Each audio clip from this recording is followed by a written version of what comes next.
ஏண்டி அம்மா, குழந்தைக்கு தான் 1 வயசு ஆயிடுச்சே, இன்னும் எதுக்கு தாய்ப்பால் குடுத்துக்கிட்டு இருக்க? இதுக்கு மேல அதுல எந்த சத்தும் இல்ல, வெறும் தண்ணி தான். பேசாம மாட்டுப்பால் குடு. Atrocious! Amma, who told you all this? You can feed the baby even after 2 years, even up to 3 years, 4 years. Wait, even senior pediatrician Dr. Danasegar has said the same thing. See. ஒன்னா ஒரு போனை நீட்டிடுறா இவ.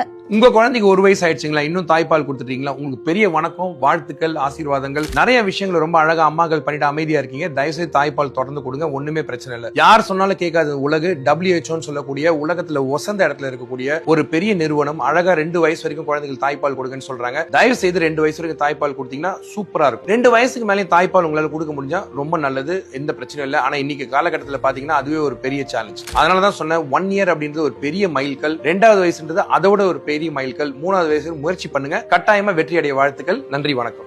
என்ன மோடி அம்மா, நான் என்னத்த கண்டேன்? என் அம்மா எனக்கு சொன்னாங்க, நான் அதை சொன்னேன், அவ்வளவுதான். Priyama, just because our mothers did all this to us, let's not do all this to our daughter and daughter-in-laws. Let's move from faith to science.